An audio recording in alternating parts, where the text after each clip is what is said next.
안녕하십니까. 제주항 영센터에서 교육사업을 담당하고 있는 김우성입니다. 오늘부터 저희 제주항 영센터가 주최하는 제주학 심리학교가 열리게 됩니다. 안타깝게도 오늘 이 시간은 수강생 여러분들의 얼굴을 뵙지 못한 채 온라인으로 시작하게 되었습니다. 모두들 아시다시피 코로나19 감염병이 제주 지역사회로 전파되고 있기 때문입니다. 코로나의 지역사회 전파를 방지하기 위해 부득이하게 비대면 강의를 진행하게 된 점 다시 한번 너그럽게 이해해 주시길 부탁드립니다. 올해로 2기를 맞는 제주학 심리학교는 제주학을 구성하는 각 분야를 소개하는 시간으로 구성됩니다. 그래서 강좌명으로 제주학 개론으로 이름 붙였는데요. 앞으로도 제주학 개론의 형태로 강의가 계속될 예정입니다. 오늘은 그 첫 번째 시간으로 제주학의 중요 분야인 역사 분야를 살펴보려고 합니다. 탐나천년, 제주천년이라고 불릴 정도로 오랜 시간을 걸어온 제주의 역사에 대해 우리는 얼마나 알고 있을까요? 오늘 신비의 감춰있던, 우리가 잘 알지 못했던 제주 역사와 조화하는 뜻깊은 시간 되시기를 소망합니다. 그럼 오늘 강의를 맡아주실 선생님을 소개해드리겠습니다. 전 제주도 문화재위원이시자 전 성균관대학교 사학과 겸임교수로 재직하셨던 홍기표 박사님이십니다. 그럼 박사님께 마이크를 넘기도록 하겠습니다. 안녕하십니까, 홍기표입니다. 반갑습니다.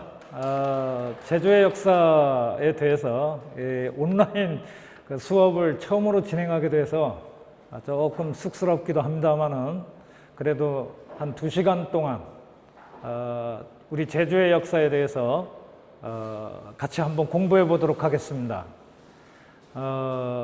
사실 제주의 역사라는 제목으로 한 2시간 강의를 마무리 짓는다는 것은 참 힘든 일입니다.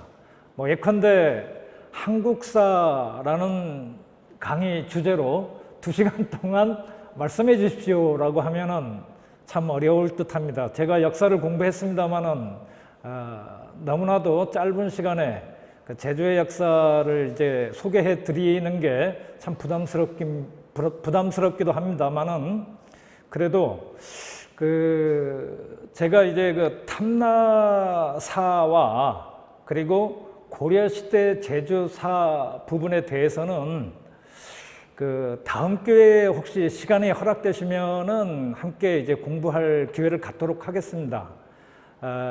오늘 여러분께 소개해드릴 제주의 역사 주제는 유적을 중심으로 조선시대 제주사를 이제 소개해드리려고 합니다. 사실 우리 제주 시내든 아니면 제주 도내든 곳곳을 돌아다니다 보면은 조선시대 우리 제주와 관련된 유적지들이 상당수 존재하고 있습니다. 허나 조선시대 제주의 유적지에 대해서 과연 얼만큼 아주 자세하게 우리가 알고 있는지 많이 이제 모자람이 있을 듯합니다. 그래서 오늘 우리 제주 도내에 산재한 조선시대 제주 유적과 관련해 갖고 우리 제주의 역사에 대해서 알려드리도록 하겠습니다. 자, 먼저 목차를 좀 소개할게요. 우리 제주가 조선시대 들어서 이제 삼업이 형성됐다고 하는데 우리 조선시대 삼업이 과연 어떻게 이루어지는지 영역은 어딘지에 대한 얘기 그리고 조선시대 삼업의 이제 가장 핵심 관하라고 할 수 있는 제주 목관하 아니면은 남쪽에 있는 정의현과 대장현은 정의현청과 대장현청 이렇게 제주 삼업의 행정 관하의 중심지 뿐만 아니고 우리 지금 현재 제주에 남아 있는 제주의 이제 목조 건축물로 가장 오래된 것으로 관덕정이라고 있습니다. 이 관덕정에 대해서 한번 좀 더 이렇게 이제 자세히 알아보고요. 그 다음에 이제 지금 현재는 용담동으로 이렇게 제주 향교가 존재하고 있습니다만은 원래 제주 향교는 용담동이 아니라 지금 제주은행 본점에 이제 세워졌다가 또 동문시장 남쪽으로 옮겼다가 다시 또 제주은행 본점 자리로 또 동문시장 남쪽으로 나중에는 과양 지역으로 옮겼다가 1827년에야 지금 현재 용담동에 소재하고 있습니다. 이렇게 그 제주 향교의 어떤 그 변천. 근데 제주 향교만 있는 게 아니고 정의현에도 정의향교, 대정현에도 대정향교가 있습니다. 그래서 조선시대의 어떤 그 유학 교육과 관련된 이렇게 제주 삼읍의 향교에 대해서 말씀드리고, 우리는 흔히 오연단으로 알고 있습니다만은 이 오연단이 원 명칭은 귤림서원이었습니다. 그래서 그 귤림서원터인 그 오연단에 대해서 그 내력을 우리가 조금 자세하게 좀 살피는 것도 의미 있을 듯합니다. 사실 제주에 서원이 있었냐 없었냐라고 물으시면은 대부분의 사람들은 제주에 서원이 없었다라고 이제 얘기하기가 십상이거든요. 그런데 제주에는 분명히 서원이 있었고 그냥 서원도 아닌 사액 서원이 있었습니다.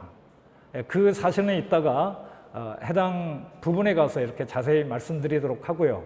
해서 이 오연단이라고 불리는 귤림서원터에 대해서 내력과 그리고 지금 현재 거기에 소재하고 있는 비석을 중심으로 한 그 유물 유적들, 이 내용에 대해서 조금 또 자세히 소개해 드리고요.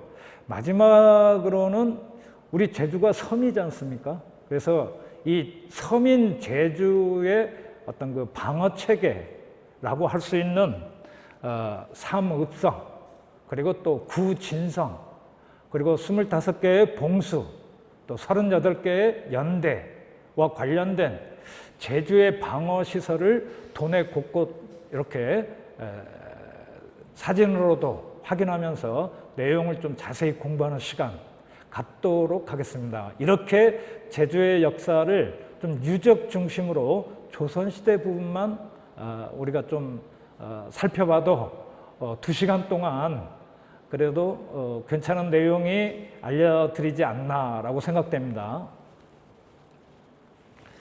자, 먼저 그 우리 제주 삼읍이 언제 이제 형성되었느냐라고 얘기할 때 우리가 흔히 제주목 그리고 정의현, 대정현 여러 세 고을을 삼읍이라고 한다라는 사실은 어느 정도 조금 알고 계실 것 같습니다.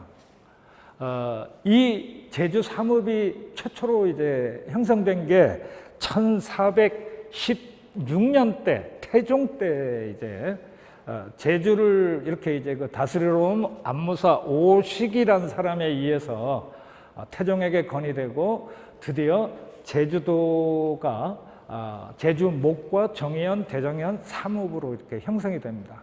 지금 현재 제주목은 어디서 어느 지역까지를 포괄하냐면은 저기 구자의 하도리 별방성에서 더 지나갔고 지금 오늘날 제주시의 경계와 이제 아주 유사하는 하도리 쪽으로 동쪽 80리 그리고 서쪽의 81리는 한경의 신창리까지 일부 학자들에 따라서는 이제 두모리라고 얘기하시는 경우도 있습니다만은 조선시대 때 두모리는 그 두모포구에서부터 시작해서 저기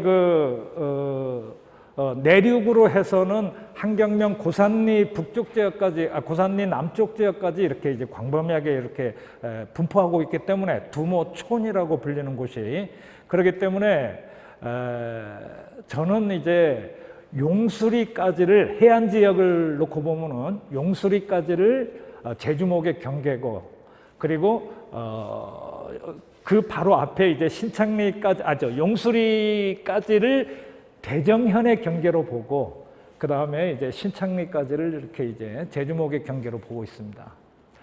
제주목에는 중요한 관아가 두 곳 있습니다. 우리는 지금 현재 복원된 제주목관아만 알고 있는데요. 지금 복원이 안 된 그 예술공간 이하라고 불리는 곳이 있습니다. 그 지역도 예전에는 목관아 못지않은 소규모의 관아시설이 있었습니다. 제주 판관이라고 불리는 관리가 이렇게 내려와서 제주 목사를 보좌하면서 제주목의 이제 행정과 군정을 이제 함께 담당했던 제주 판관이 근무했던 곳은 지금 현재 그 예술공간 이하가 존재하고 있는 곳이 예전에는 제주 목관이라고 불리면서 존재하고 있었습니다. 거기에 비하면 지금 우리가 얘기하고 있는 제주 목관하는 조선시대 때는 제주 영청 또는 제주 영이라고 불렀기 때문에 혼돈할 수가 있거든요. 제주 판관이 근무했던 이하는 제주 목관이라고 불리고, 그리고 제주 목사가 근무했던 지금 현재의 제주 목관하는 오히려 조선시대 때는 제주 영청, 제주 영이라고 불렸다라는 사실을 우리가 좀 확인할 수 있을 것 같습니다. 이렇게 관할을 좀 살펴봤고요. 정의현에는 이제 현감이 있는데 동쪽으로는 성산 오조리 지경까지, 그리고 서쪽으로는 서귀포시 이제 법한동까지를 정의현의 경계로 하고, 지금 현재 표선 그 성읍마을에 가면은 거기가 이제 정의현청이 있었던 곳입니다. 그런데 정의현청은 원래 부터 이제 그 1416년 그 자리에 세웠냐면 그건 아니고요. 1416년에는 처음에는 성산읍 고성리에 세워져 있다가 한 7년 있다가 표선면 성읍리 지역으로 옮겨가게 됩니다. 너무 정의현 전체 경내에서 보면은 너무 동북쪽으로 치우쳐 있기 때문에 오늘날의 이제 서귀포시 남원 지역의 주민들이 이 성산포 끝자락까지 이제 오가는데 불편을 했기 때문에 그 중간 지점, 정의현의 중간 지점으로 옮기자라는 건의가 받아들여져서 표선 성읍리로 이렇게 이제 1423년에 옮겨지게 됩니다. 그리고 마지막으로 대정현은 서귀포시 강정동부터 시작을 해서 아까 말씀드린 한경, 여기는 지금 두몰이라고 이제 썼습니다만은 오늘날 진영으로 얘기하면 이제 용수리가 오히려 더 적합할 듯합니다. 그래서 이 한경 용수리 지역까지 이 지역이 이제 대정현의 경계가 되고, 대정현청은 지금 현재 이제 대정읍 안성리에 있죠. 자, 이렇게 우리 제주의 삼읍 경계를 이렇게 소개하고 나니까 시각적으로 이렇게 이제 우리가 잘 감이 안 와닿거든요. 그래서 한번 대동여지도에 우리 제주 지도 부분만 뽑아서 제주 삼읍의 경계를 이렇게 이제 소개해 드리려고 하는데, 자세히 지금 나올지 모르겠습니다만은 이 한라산을 중심으로 이렇게 이제 빨간 점이 이제 그려져 있습니다. 이렇게 한라산을 중심으로 빨간 선이, 점선이 그려져 있는 바로 이 북쪽 지역이 제주 목 지역에 해당되고요. 그리고 요 한라산을 중심으로 요 동쪽으로 요 빨간선 경계와 서귀포시 여기 법한촌이라고 지금 쓰여져 있거든요. 그래서 이 지금 현재 서귀포시 법한동 바로 왼쪽으로 경계가 대정현과 정의현이 지금 나눠지고 있습니다. 그리고 이제 오른쪽 왼쪽으로 대정현 경계가 이렇게 나눠져 있습니다. 그래서 여기 제주목, 여기 대정현, 그리고 여기 정의현 해갖고 이렇게 조선시대 제주 삼읍의 중심지와 경계를 일단 조선 후기 지도인 김정호의 대동여지도를 통해서 확인할 수 있겠습니다.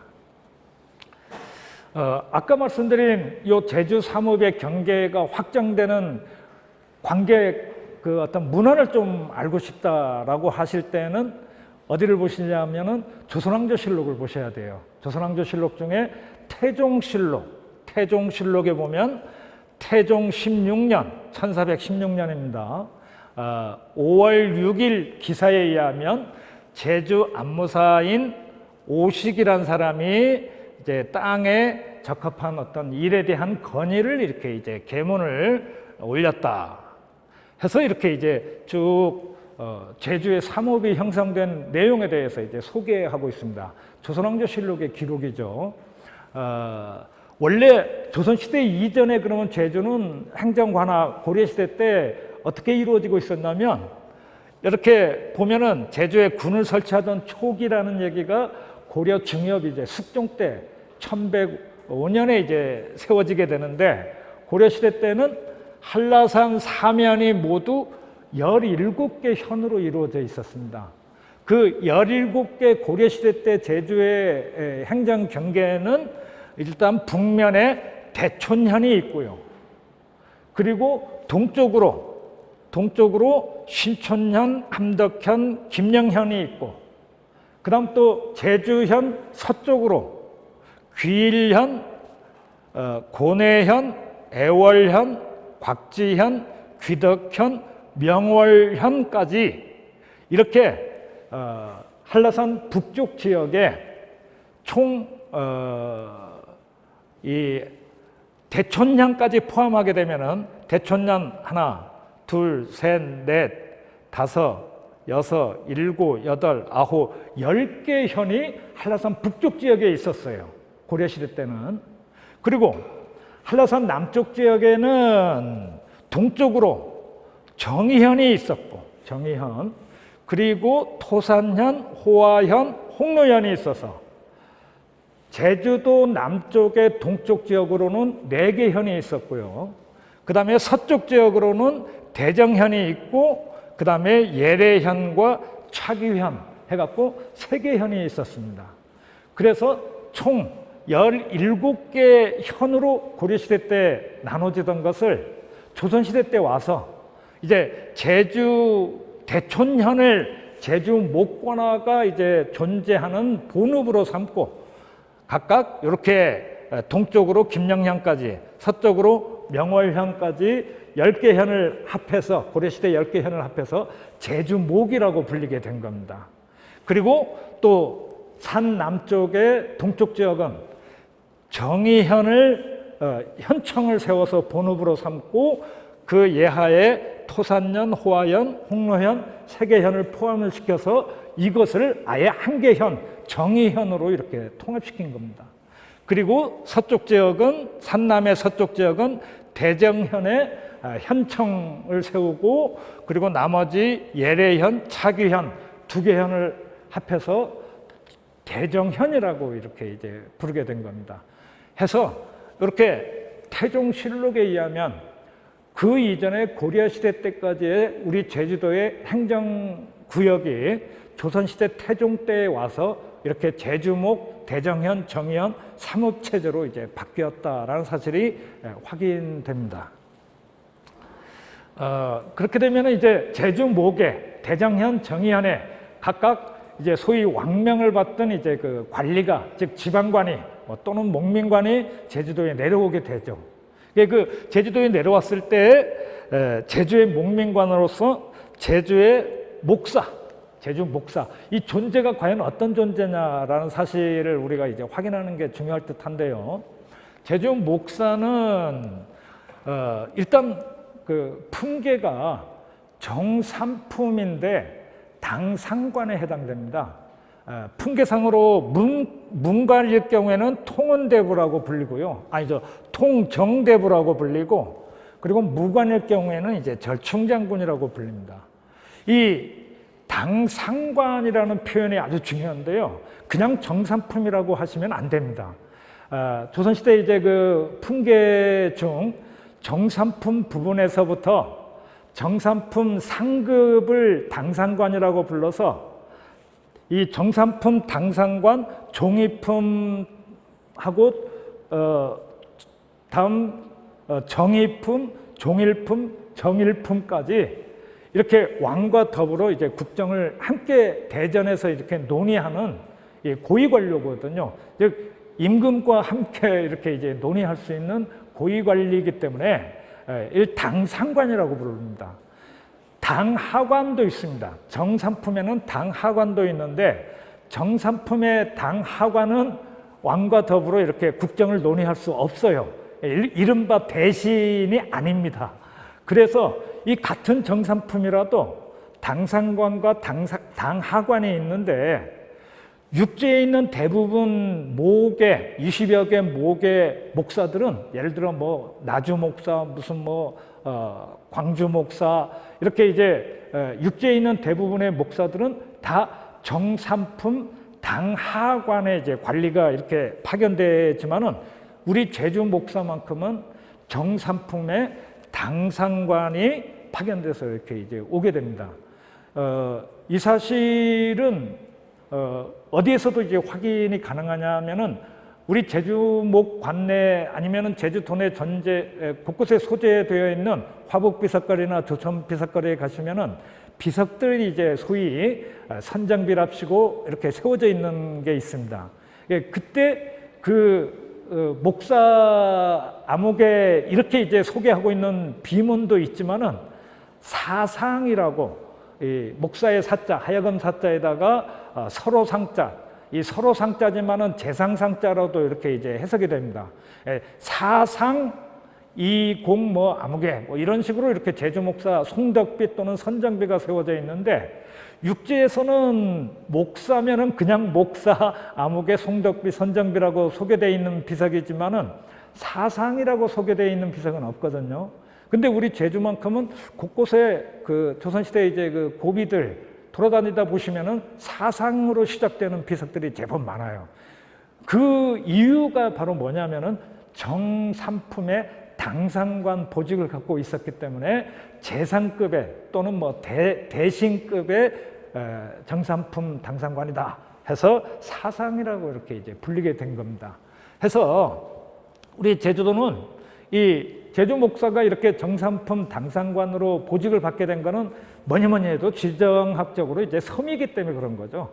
전라도 관찰사가 관할해야 될 곳인데 섬이기 때문에 전라도 관찰사는 육지 지역 전라도 관내 목과 이제 군현을 돌아다니면서 하고 제주 목에는 오히려 제주 목사가 제주 목과 정의현 대정현을 제주 목사가 이제 전라도 관찰사의 업무를 대신해서 관리들에 대한 뭐 평가, 곡과 뭐 그리고 행정 업무를 총 담당해라 해서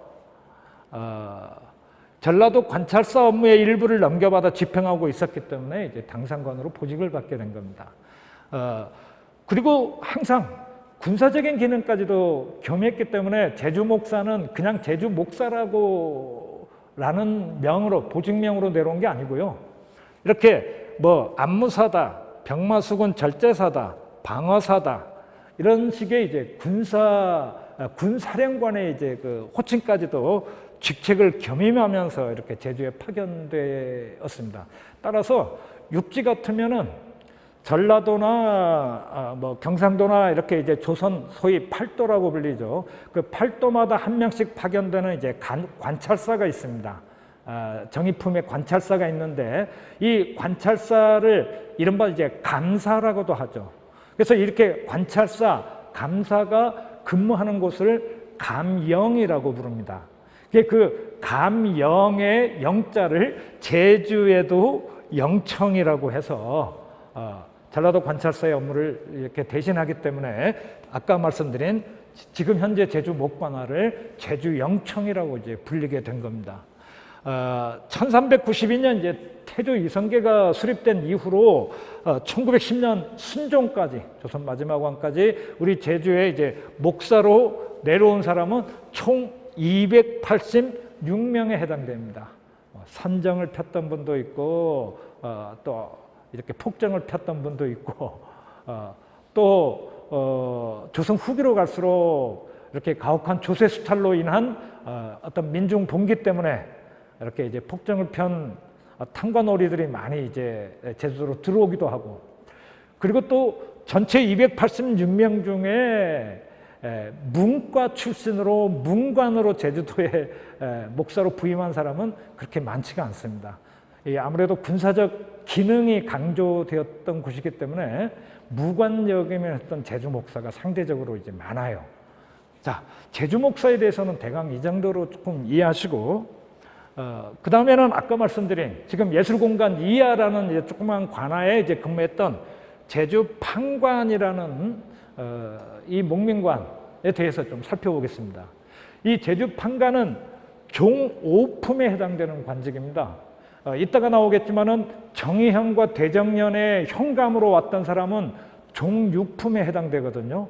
그렇기 때문에 이 정의현과 대정현의 현감보다는 오히려 제주 판관이 2등급이나 이렇게 더 이제 상위 관직입니다. 제주 판관, 종5품 관직이고, 지방장관을 보좌하는 부관이다 해서 우리 제주에는 제주 목사를 보좌하는 이제 관리가 이제 제주 판관인데, 단순하게 제주 목사를 보좌하는 판관, 부관으로서 제주 판관이 존재했냐 하면은 그렇게 보시면 또 안 될 것 같은 게, 제주 목사는 정의현과 대정현 관내도 순력을 하고 이렇게 이제 돌아다니기 때문에, 이렇게 제주 목사가 정의현이나 대정현 관내를 이제 순력하거나 그쪽 지역의 행정과 관리들에 대한 어떤 평가와 내용에 집중할 때, 제주 목의 행정과 군사 업무는 상대적으로 이제 소홀할 수밖에 없으니까, 그때 제주 판관이 제주 목관내 행정과 군사 업무를 이제 담당하게끔 한 거죠. 그러니까 제주 목사가 제주 목 관내의 행정과 군사를 전담했던 게 아니고요.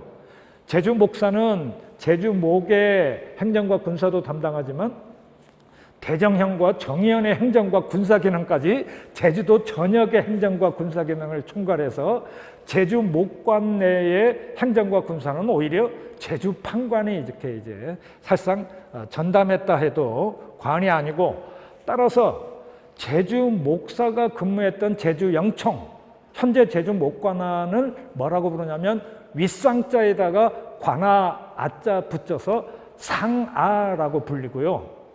이 제주 판관이 근무했던 지금 예술공간 2아는 두이자 써서, 그 한자 이제 두이자를 조금 어렵게 쓸 때는 이렇게 됩니다. 요 이아라고 이제 불렸던 거죠, 조선시대 때.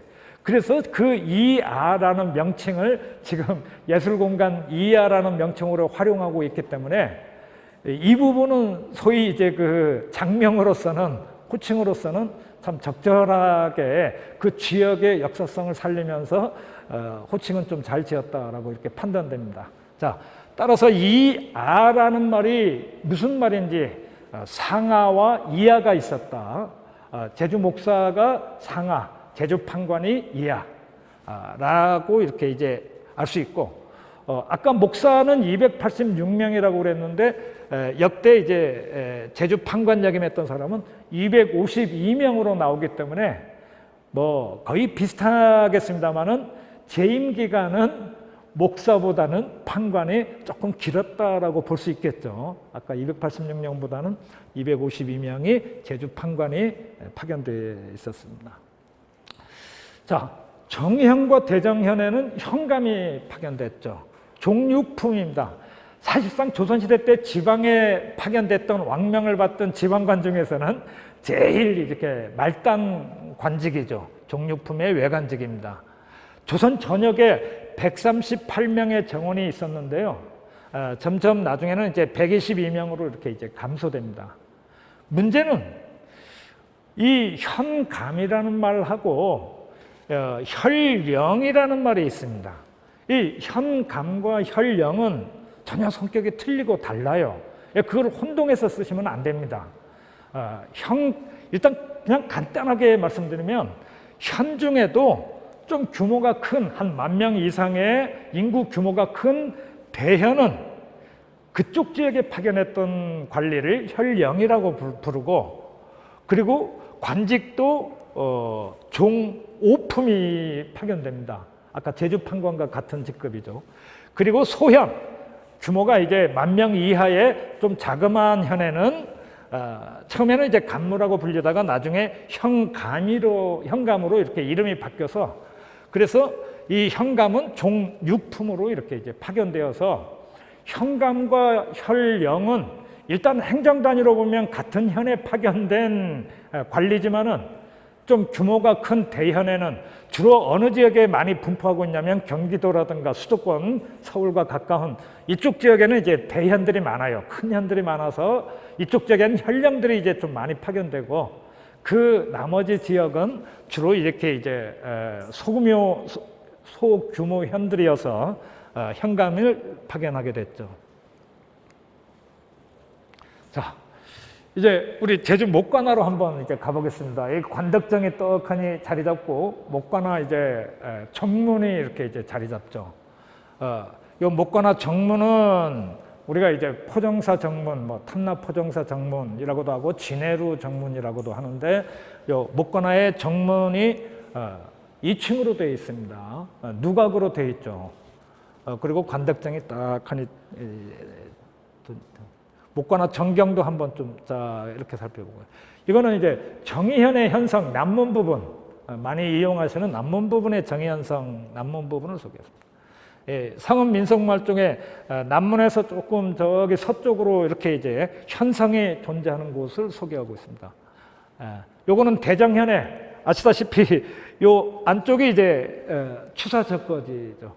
그 추사적거지 바로 인근에 이렇게 대정현성이 존재하고 있는데, 요 추사적거지 바로 이렇게 앞부분 요 대정현성 요 도로 부분이 이제 대정현성의 동문 쪽에 이제 해당되는 곳입니다. 대정현성 그 위로 올라가서 저 멀리 이제 송악성도 보이고 하는 곳을 이제 소개했습니다. 제주 목관화 지금 현재 복원된 게 1990년대 후반인데요. 그때 복원될 때 물론 고고학자들이 이제 발굴 다 거쳐서 건물 터지들을 이렇게 이제 발굴하고 나서 이제 거기에 맞춰서 이제 건물을 세웠습니다만은, 그렇게 세울 때 가장 많이 참고했던 그림이 바로 이 그림입니다. 다 아시다시피 이 탐라술력도의 제주전최라는 제목의 그림에 보시면은 관덕정을 중심으로 이렇게 빽빽하게 제주 목관화의 건물이 여기 2층 누각으로 지금 목관화 입구 외문 정문이 이제 존재하고 있고, 이게 이제 목관화 안에 들어가면 만경루죠. 2층 누각으로 있는 만경루고, 여기는 이제 상하라고 불리는 연희각, 여기는 조선 후기 때는 홍화각이 이제 아전들이 근무하던 영리청이었습니다. 그래서 이제 영리청이라고 되어 있고, 여기 우련당에 있고, 그리고 관덕정이 있는데, 자세히 보시면 요 관덕정을 중심으로 이렇게 왼쪽으로 오른쪽으로 회랑이 길게 늘어서 있습니다. 요 관덕정이 지금 동향을 하고 있으면서 왼쪽과 오른쪽, 그냥 그 건물이 앉은 방향에서 바라봤을 때 왼쪽 건물이 바로 요 목관화 정문과 쭉 붙어 있죠. 이 지역을 뭐라고 부르냐면 좌위랑이라고 부르고, 이쪽 지역은 오른쪽으로 이렇게 이제 회랑이 이렇게 쭉 늘어서 있어서 이쪽 지역은 우위랑이라고 이제 불리게 됩니다. 그냥 좌위랑 우위랑을 합해서 위랑 또는 뭐 위야라고도 이제 불리는데요. 이제 좌위랑 우위랑이라고 불리고, 문제는 요겁니다. 요거 아까 말씀드린 제주 판관이 근무하던 곳 이야라는 공간이 이렇게 남쪽 지역에 별도로 존재하고 있어요. 바로 이 건물이 오늘날 지금 예술공간 이하로 상정되는 곳에 존재했던 제주 판관이 근무했던 행정시설입니다.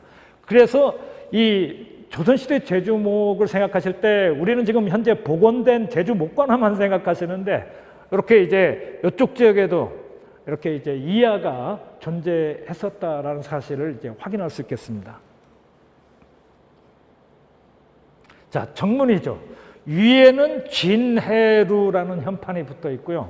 아래는 탐나포정사라는 이제 현판이 이제 붙어 있습니다. 문헌에 의하면은 일단 저 현판에 대한 얘기는 조금 나중에 하고요. 이 목관화 옆에 보시면은 정문 요쪽에 요 매표소 바로 앞에 요쪽에 보시면 입구 오른쪽에 무슨 비석 하나가 세워져 있습니다. 이 비석이 이제 뭐냐 하면은 바로 요거예요. 왼쪽 겁니다. 수령, 이하, 개하, 마 해갖고 수령, 이하는 모두 다 하마, 말에서 내려라 라는 뜻입니다. 이른바 이제 하마비라고 불리는 거죠. 이 하마비가 우리 제주에는 여기만 있느냐 하면 그게 아니고요.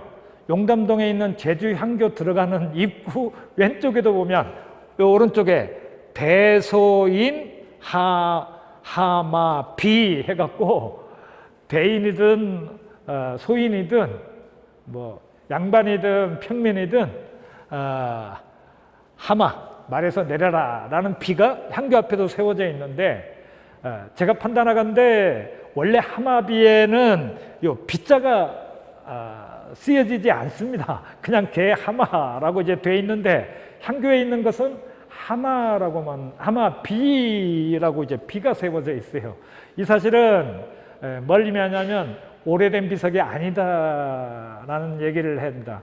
기껏해야 아마 일제강점기 이후에, 즉 조선시대 때 세워진 비석이 아니라는 얘기입니다. 해서 우리 제주 전역에는 이렇게 하마비가 두 군데 존재하지만은 실질적으로 목관화 바로 앞에 세워져 있는 요 하마비는 요거는 문헌에 입각하면 1834년 한응호 목사 때 그 이전부터 세워져 있던 하마비가 비문이 좀 마모되고 하기 때문에 이제 묻고 개수 고칠게 이제 세울 수 다시 고쳐서 세웠다라고 해서 문헌에서 목관화 앞에 하마비를 확인할 수 있습니다. 그래서 지금 현재 이 목관화 앞에 있는 이 하마비는 언제 때 세워진 하마비냐면 1834년 한응호 목사 때 세워진 하마비다라는 사실을 문헌에 그거 확인할 수가 있어서 조선시대 비임을 우리는 확인할 수 있지만 향교 앞에 세워진 이 하마비는 문헌에도 지금 나온 바가 없기 때문에 좀 문제라고 이제 보여집니다. 이 하마비는 뭐 아시는 분은 아시겠지만은 일단 어떤 그 왕의 역대 왕들의 신의를 모신 그 서울의 이제 종묘라든가 아니면은 공자를 비롯한 유교 성현들의 신의를 모신 문묘, 즉 성균관 문묘라든가 아니면은 왕릉이라든가 아니면 대궐이라든가 이렇게 이제 그 어떤 이 왕 그리고 고관 성현들의 출생지 무덤 앞에 세워서 존경심을 표시하는 거죠. 말에서 내려라. 이게 문헌상에는 언제 우리나라 역사에서 이제 처음 등장하냐면은 태종 때, 역시 태종 때 이 하마비와 관련된 그 사례가 처음 등장합니다. 처음에는 또 비석도 아니었어요. 나무 그 편말로 이렇게 이제 표목으로 이렇게 이제 건립했는데 뭐 나무는 아시겠지만은 쉽게 부러지기도 하고 관리가 오래 지속되지 않기 때문에 결국 이제 돌로 이렇게 비석으로 이렇게 세워지는데 비문은 대소관리 과차자 개하마, 대소관리 과차자 이곳을 지나는 자는 개 모두 하마 아래서 내려라. 이게 이제 소위 하마비의 비문 내용인데 이 사실은 이제 좀 이따가 이제 비석으로 확인하고요. 하마 그 경국대전에 의하면 하마 지점까지 관직에 따라서 좀 다릅니다. 예를 들어 일품이하는 궐문에서 한 10보 거리에서 말에서 내려서 궐로 들어와라 하고 삼품이하는 20보 거리에서 말에서 내려서 들어와라. 그러면 이때 보라는 게 우리가 얘기하는 어떤 성인 한 걸음의 그 보냐 하면 그거는 또 아닙니다. 여기 밑에도 나와 있지만은 일보는 주척, 육척을 일보라고 하는데 요 주척은 일척이 20.66cm예요. 이 길이를 재는 단위인 그 자가 한 세 가지로 크게 나뉘는데요. 하나는 주척, 하나는 영조척, 그리고 하나는 포백척이라고 그럽니다.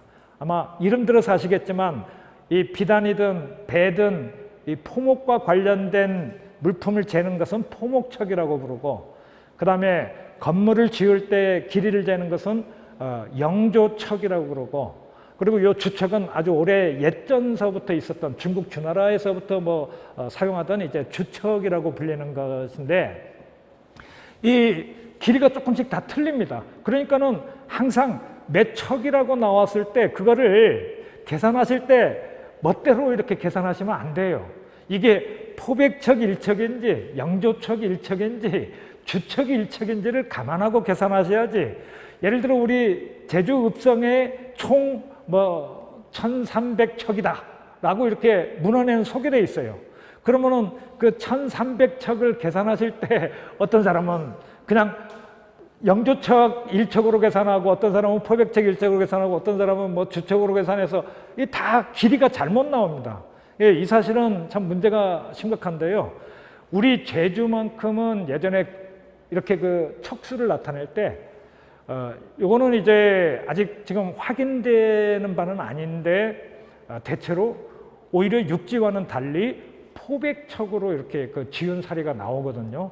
그래서 우리가 그 아까 제주 읍성의 길이, 대정현성의 길이를 얘기할 때 그 몇 척이라고 할 때 척은 가급적이면 제주에서의 계산은 포백척으로 하시는 게 이제 옳습니다. 자, 아무튼 보니까는 이 한 보가 한 124cm네요. 그러니까 성인 한 두세 걸음 정도라고 이제 보시면 될 것 같습니다. 요 왼쪽이 우리 목관화 함합이면 오른쪽이 아까 그 태종 때 함합이 세웠을 때 비문 내용을 그대로 담고 있는 대소인원 과차자 개하마라고 이 오른쪽에 있는 비는 지금 어디 있는 거냐면 성균관, 서울 성균관 앞에 세워져 있는 함합입니다. 지금 현재 그 성균관 대학교 정문 바로 들어가자마자 왼쪽에 세워져 있는데요. 그 성균관 대학교 정문이 이제 성균관으로 이렇게 들어가는, 조선시대 성균관으로 들어가는 문이에요. 그러다 보니까는 바로 이 지점에 지금 함합이가 이렇게 세워져 있습니다. 우리 목관 앞에 세워진 함합이는 아마 대강 짐작하시겠지만 가서 보시면은 우리 성인 한 어깨 정도까지 와요. 한 1m 한 60, 70 이 정도 길이어서 2m가 안 넘습니다.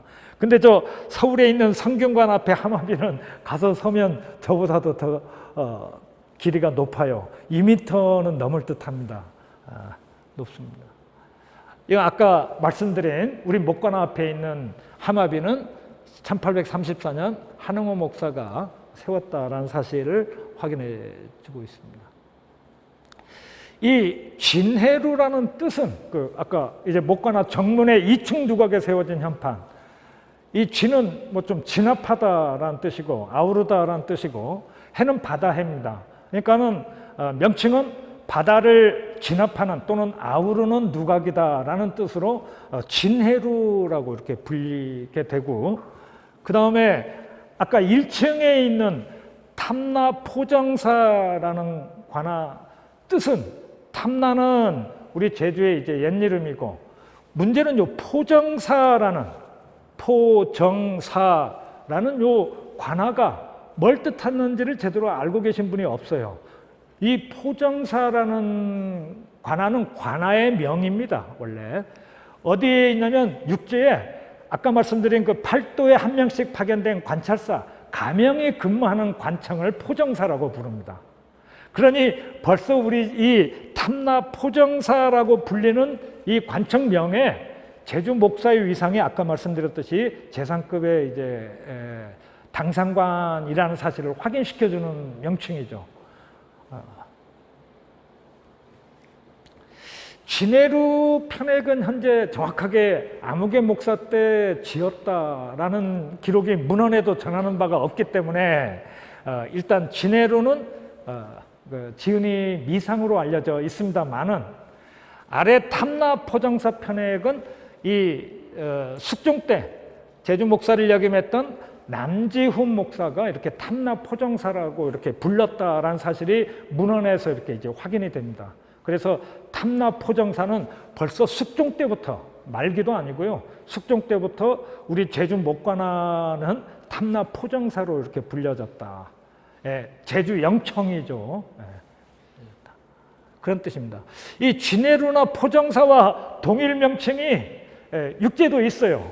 예를 들어서 강화도에도 보면 갑곶진, 전라도 여수에 그 이순신 장군이 근무했던 진남관이라는 요 진남관의 옛 명칭이 바로 진해루였습니다.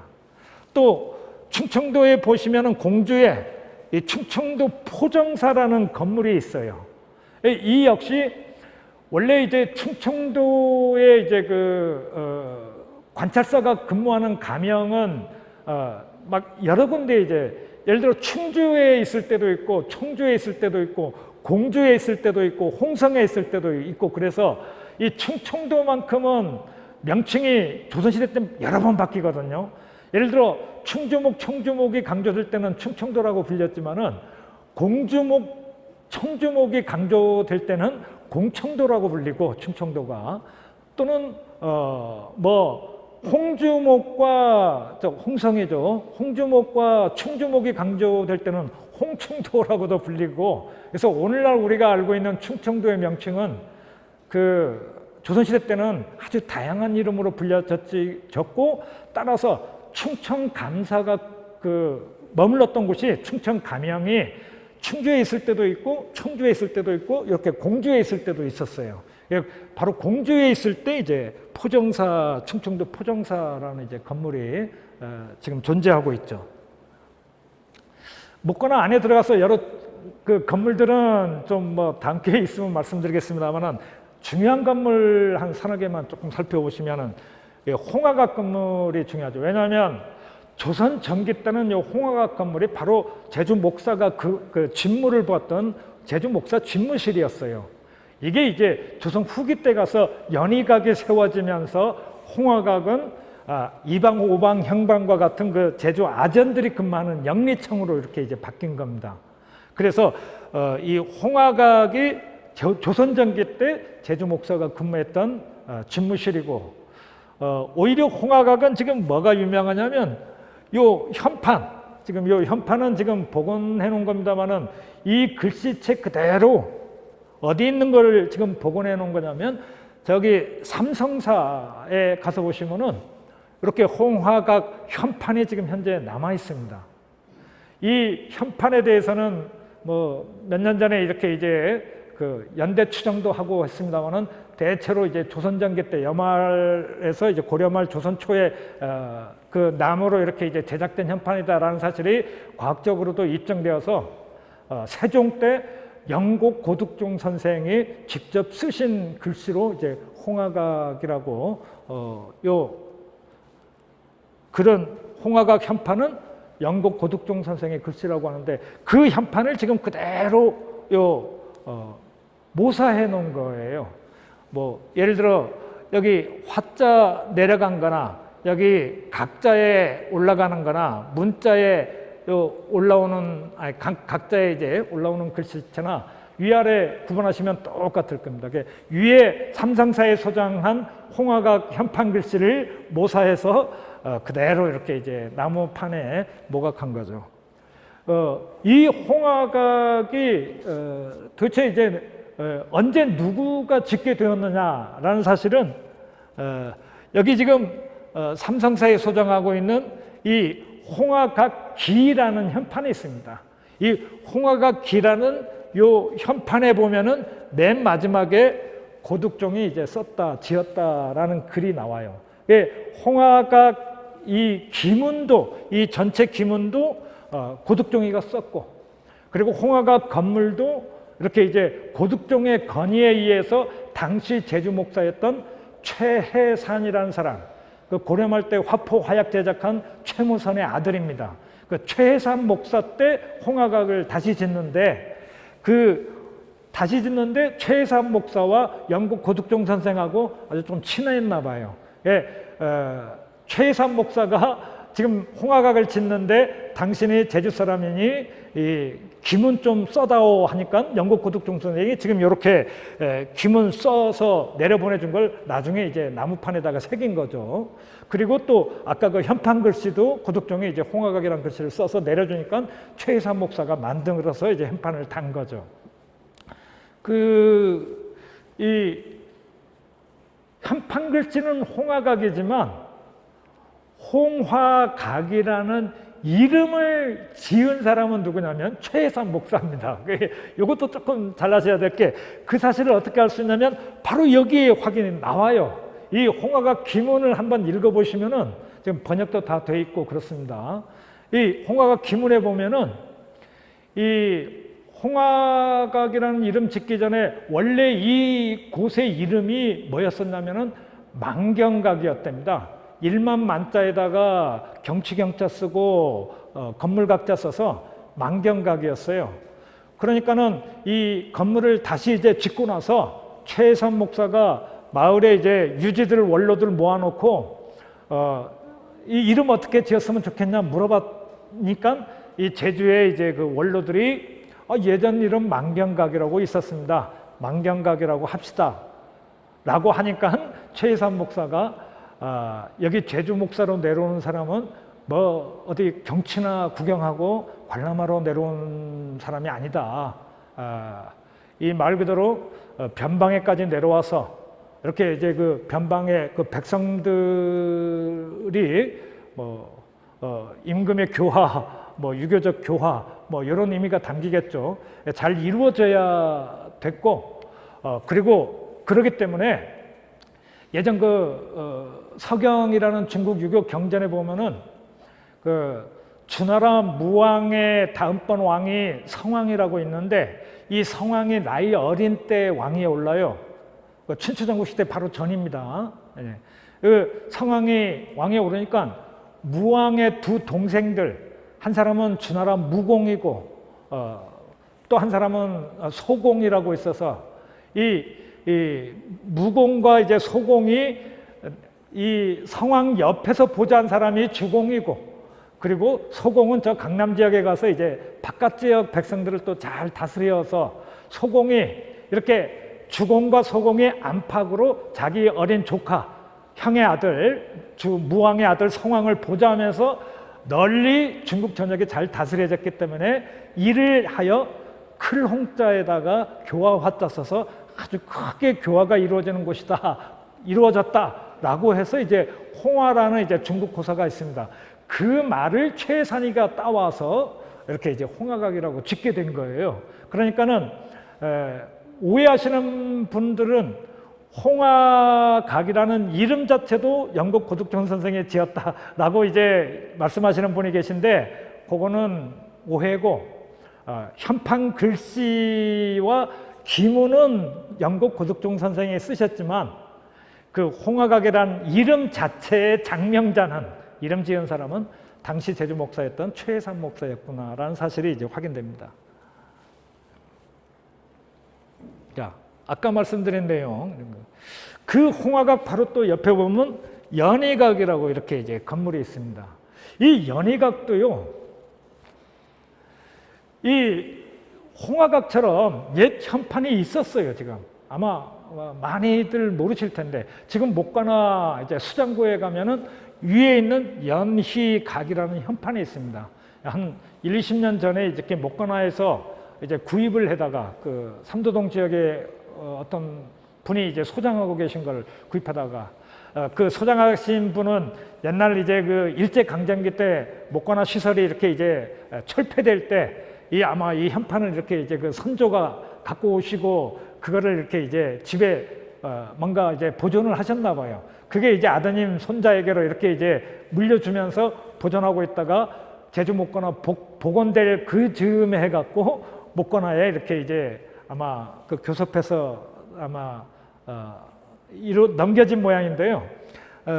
저 위에 글씨가 어찌 보면은 좀 고풍스럽고, 그래서 현판이 없다면 모르되 있으면은 아까 그 홍화각처럼 이 연희각 현판도 윗글씨로 그대로 이제 모각해서 이렇게 다뤘으면 좋았는데 아래 글씨로 되어 있습니다. 이 지금 현재 제주 목관화에 있는 그 복원된 건물의 현판들은 그 복원될 당시 1990년대 후반에 제주의 그 조금 명망가들에게 현판 글씨를 부탁해서 받은 거래요. 그래서 아까 우리 들어올 때 목관화 정문에 2층 진해루라는 글씨는 돌아가셨지만은 그 초대 제주 문화원장 하셨던 제주대 그 양중혜 교수님이 쓰신 글씨입니다. 그리고 그 아래 탐나 포정사라고 아까 글씨 있었죠. 그거는 역시 돌아가셨지만 서예가로서 그 추사체에 조금 능통하셨고, 아마 지금 그 제주도 곳곳 돌아다니다 보면은 그 한라일보사에서 세운 이제 그 표석들이 있습니다. 그 표석을 보면은 글을 지은 분은 홍순만 선생이요, 글을 쓰신 분은 김순겸 선생이라고 나올 겁니다. 그 김순겸 선생 글씨고요, 탐나포정사. 그리고 요 아래 요 연희각은 송암 선생의 이제 그 제자였던 박동규 서예가께서 이제 쓰신 글입니다. 근데 박동규 선생에게는 좀 죄송한 말씀입니다만은 위에 현판이 있었기 때문에 저 현판을 그대로 모았겠으면 하는 그 바람이 좀 있어서 이렇게 여담으로 말씀드립니다. 연희각이란 뜻이 뭐냐면 연자가 이끌 연자입니다. 또는 받아들일 연자, 맞이할 연자입니다. 널리 받아들이다, 맞이하다. 그리고 저 희는 햇볕 희자입니다. 그러니까 연희각의 각은 건물이니까 연희라는 말이 무슨 뜻이냐면 햇볕을 맞이하다, 맞아들이다, 이렇게 이제 퍼뜨리다 이런 뜻이거든요. 이끌다. 그래서 이제 흔히 이렇게 이제 그 임금의 교화를 이렇게 이제 백성들에게까지도 햇볕을 이렇게 비추어 주게끔 하겠다, 이런 뜻으로 이렇게 이제 연희각이라고 지었는데, 이 연희각이라고 이름 지은 사람은 지금 누군지 모릅니다. 다만 1840년대 초반에 제주 목사를 역임했던 이 이원조 목사가 이 연희각 건물을 한번 보수한 적이 있었나 봐요. 보수하면서 남긴 글, 연희각 기라고 있는데, 이 기문에 보면은 어떤 내용이 나오냐면, 이원조 목사가 새벽에 일어나서 이제 연희각 목사 집무실로 딱 출근을 해서 이렇게 이제 어두운 좀 어스름한 그 방 안에서 뭐 촛불 좀 피워놨겠죠. 촛불 피워놓고 이렇게 이제 그날 해야 될 뭐 업무도 좀 보고, 또는 본인이 이제 그 어떤 뭐 경전 공부도 하고 이제 이랬을 텐데, 점점 이제 시간이 지나면서 새벽이 지나고 아침으로 들면서 이 그 집무실 창문을 통해서, 또는 창문을 살짝 조금 열어놨으면 창문 틈을 사이로 햇볕이 이렇게 쭉 방 안을 비추면서 들어오기 시작한단 말이에요. 그러면서 순식간에 방 안이 이제 아주 환해지고 맑아지면은 새벽에 일어나서 조금 그 촛불 흔들리는 촛불의 정신 상태도 좀 몽롱하면서 업무 보고 했다가 갑자기 정신이 밝게 들면서, 아, 내가 지금 그 제주민과 관련된 중요한 업무를 지금 처리하고 있는데 내 정신 자세가 이래서는 안 되겠지 하고 이렇게 이제 다시 뭐 작심하고 이렇게 이제 공부를 한다. 그런 뜻으로 아마 이 연희각이라는 이름 지은 어떤 예전 목사인지 뭐 아무개가 지었지 않았겠느냐라고 쓴 글이 요 1840년대 이원조 목사의 글에 나와요. 이게 제가 한 말이 아니고 이원조 목사가 그런 글을 썼습니다. 그래서 그 연희각이라는 건물이 이원조 목사의 연희각 기문이라는 글을 통해서 어떤 의미를 담는 건물인지, 목사 집무실이지만은 어떤 그 목사의 정신 상태가 어때야 되는지를 좀 깨우쳐주는 내용을 담고 있습니다. 제주 목관화의 가장 큰 건물이죠. 2층 이제 만경루입니다. 만경루는 아마 문종국 해정 박태준 서예가님의 제자이신 문종국 선생께서 이렇게 이제 쓰셨다고 알려져요.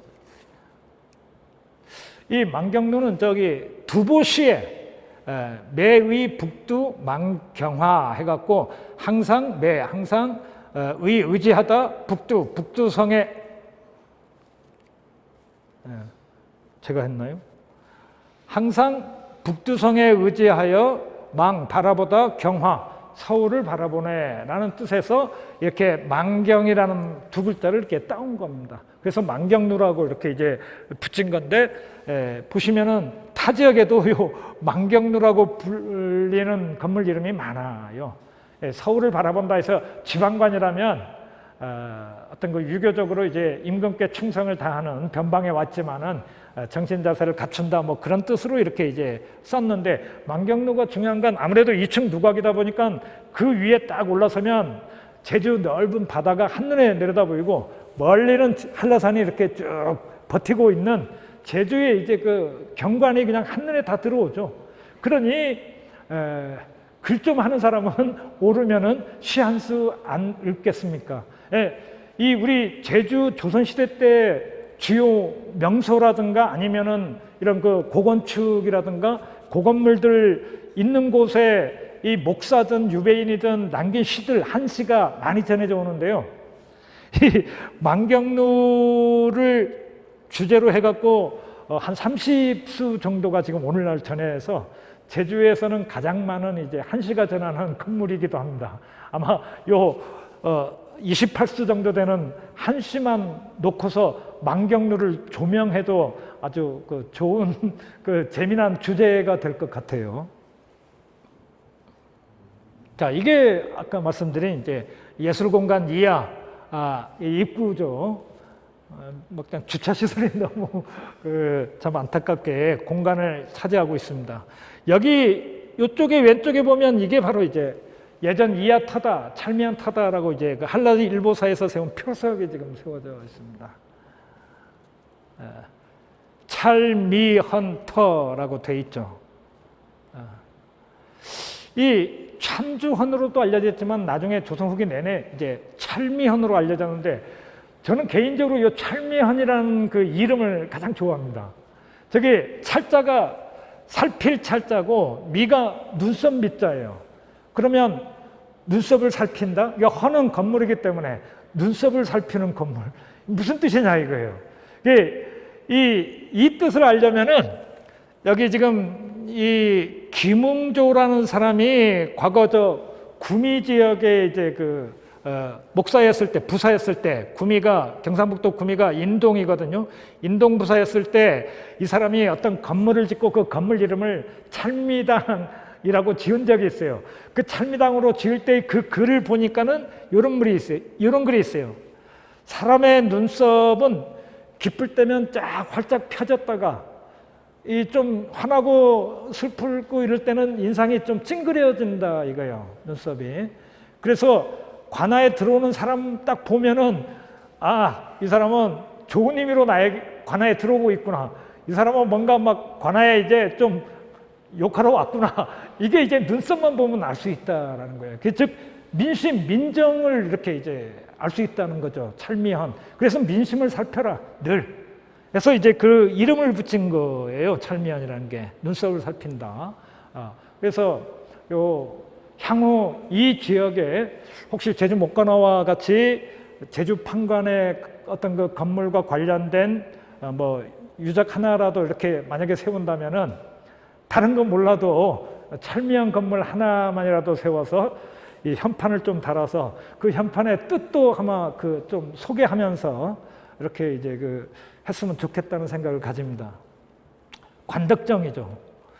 관덕정은 원래 이제 무예 훈련장입니다. 이 활 쏘는 게 여기 얘기해 보면은 사자, 활 쏘는 것은 소위 관성덕이야, 관성덕이야, 아주 훌륭한 덕을 바라보는 것이다 해갖고, 아니 활을 쏘는 게 무슨 훌륭한 덕을 보는 거냐라고 이제 의아해하실 분들이 있을 수 있겠습니다. 논어라는 이제 그 유교 경전 중에 하나의 공자의 말에 보면은 이런 말이 있습니다. 사자, 활을 쏘는 것은 관혁, 그 꿰관자에다가 가죽혁자거든요. 가죽을 꿰뚫는 게 아니고 적중, 관혁 적자에다가 이제 가운데 중자입니다. 관혁 가운데 맞추는 데 있다. 이유는 이 관혁이라는 게 네모나게 무슨 가죽으로 뭐 노루 가죽이든 이렇게 가죽으로 만들고 그 안에 이제 동그라미 한 서너 개를 표시해요. 노란색이든 뭐 파란색이든 빨간색이든 정 가운데 이제 빨간색 동그라미로 이렇게 만들고 그 주변으로 뭐 파란색 뭐 노란색 이렇게 해서 이제 관역을 이른바 놓게 되면은 예전에 이제 활 쏠 때 뭐 무예들이 이 활 쏜다는 것은 꼭 군인들만 하는 게 아닙니다. 문관들도 어떤 정신 집중을 하기 위해서 이제 활 쏘기도 하고 정신 집중을 하기 위해서 그렇기도 하는데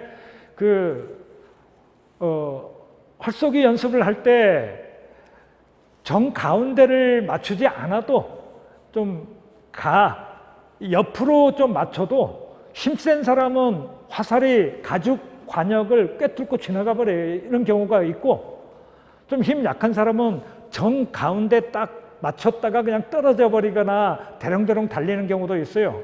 이 경우 주변에서 박수 치는 사람들이 가운데 맞췄는데 떨어져 버리거나 대롱대롱 달리는 경우와 그냥 가죽을 꿰뚫고 지나간 저기 옆부분을 가죽을 꿰뚫고 지나간 사람과 관중들이 가죽 꿰뚫고 지나가는 사람은 박수 많이 쳐주는데 와 함성 지르면서 가운데 정확하게 맞춘 사람은 박수가 없다는 거예요. 뭐 그저 그런가 보다 하고 이제 넘어간다는 거예요. 그래서 오늘날 그 활 쏘는 의미를 사람들이 잃어버리고 있다. 관협, 그 가죽을 꿰뚫는 게 중요한 게 아니고 적중. 우리 흔히 적중했다. 문제 하나 맞추면 뭐 적중했다라는 말, 그게 바로 관역 가운데를 맞춘다는 뜻입니다. 그래서 그 적중에 있다라는 말이 논어에 나와 있습니다. 공자의 말로. 그래서 그 관덕정이라는 말도 활 쏜다는 것은 그런 의미, 이렇게 그 훌륭한 덕을 바라보는 것이다라고 돼 있는데, 현판의 글씨, 그 관덕정이라는 현판의 글씨가 원래는 안평대군이 써줬대요. 세종대왕의 이제 셋째 아들인 안평대군이 이제 써줬는데 그 현판은 어느 세월 불이 타서 없어져 버리고 지금 현재 걸려 있는 것 해서, 그 지금 현재 걸려 있는 것은 언제냐면 청음 김상원 선생의 제주에 어사로 내려온 적이 있어요. 1601년에. 그 1601년에 청음 김상원 선생의 제주에 내려와서 남긴 책 남사록이란 책에 보면은 지금 걸린 글씨는 안평대군의 글씨가 아니라 악의 이산의 글씨다 라고 이렇게 돼 있어서 지금 관덕정 저 현판은 악의 이산의 글씨로 이렇게 이제 알려져 있습니다. 근데 관덕정에 가보시면 이렇게 현판, 이산의 글씨로 관덕정이라는 현판도 있는데 요거 하나만 있는 줄 알아요. 안에 들어가시면 이렇게 내부에 탐나형승 호남 제1정이라는 현판 2개가 더 내부 천정에 걸려 있습니다. 그러면 지금 관덕정에는 현판이 3개가 있는 거예요. 밖에 관덕정과 건물 내부 천정에 요 아래 탐나형승과 위에 호남 제1정이라는 2개 현판이 더 있어요. 그래서 관덕정 바로 그 올라가는 계단 3계단이 있습니다. 마지막 계단 3계단 중에서 2번째 계단에 무릎 꿇어서 하늘을 바라보면서 사진을 찍으면 바로 이런 사진이 나옵니다. 관덕정과 내부의 탐나형승과 호남제1정이라는 현판이 한 화면 속에 이렇게 잡을 수가 있어요. 그래서 어디 가서 현판, 이렇게 관덕정 현판 소개하실 때는 이렇게 3개 현판을 다 소개하는 그 지점이 2번째 계단입니다. 제일 마지막 2번째 계단에서 찍으시면 됩니다. 예.